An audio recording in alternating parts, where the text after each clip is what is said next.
सिंदूर में मुंह की खाया पाकिस्तान बुरी तरह से बौखलाया हुआ है।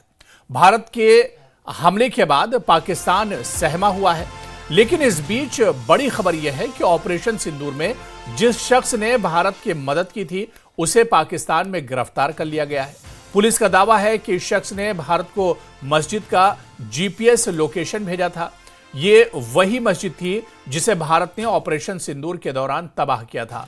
5-6 मई को मुजफ्फराबाद की बिलाल मस्जिद को भारी नुकसान पहुंचा था और 3 लोगों की मौत की खबर भी आई थी। अब पीओके पुलिस का कहना है कि रावलकोट के रहने वाले उबैद जहांगीर ने भारत को व्हाट्सएप के जरिए लोकेशन भेजी थी। उबैद के खिलाफ 1923 के ऑफिशियल सीक्रेट्स एक्ट के तहत केस दर्ज किया गया है। पीओके पुलिस का दावा है कि आरोपी के पास से जासूसी के पुख्ता सबूत मिले हैं।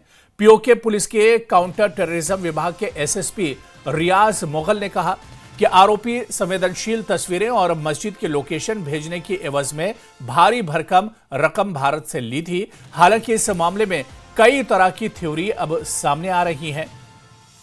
एक अधिकारी के मुताबिक जहांगीर एक प्रतिबंधित संगठन से जुड़ा रहा है। बाद में उसने एक तथाकथित राहत संगठन ज्वाइन किया है। वहीं पुलिस का कहना है कि आरोपी के फोन में भारतीय हैंडलर से बातचीत के सबूत मिले हैं, लेकिन परिवार का दावा है कि उबैद कोई आतंकी नहीं है।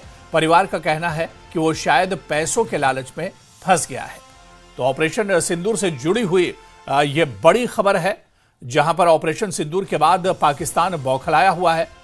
पाक ऑक्युपाइड कश्मीर पुलिस ने बाकायदा एक शख्स को गिरफ्तार किया है। पीओके पुलिस का दावा है कि आरोपी ने भारत की मदद की है। जीपीएस यानी नक्शा उस मस्जिद का साझा किया है इस शख्स ने, और जिस तरह से भारत की तरफ से ऑपरेशन सिंदूर पर इस मस्जिद पर हमला किया गया था, ऐसे में इसकी जानकारी इस शख्स ने साझा की है। और ऑपरेशन सिंदूर के बाद की जो सूरत हाल है उसके बाद इस शख्स पर एक तरह से कार्रवाई की गई है। तो आप देखिए कि पाकिस्तान में इस शख्स को गिरफ्तार कर लिया गया है। पुलिस का दावा है कि इस शख्स ने भारत को मस्जिद का जीपीएस लोकेशन भेजा था। यह वही मस्जिद थी जिसे भारत ने ऑपरेशन सिंदूर के दौरान तबाह किया था।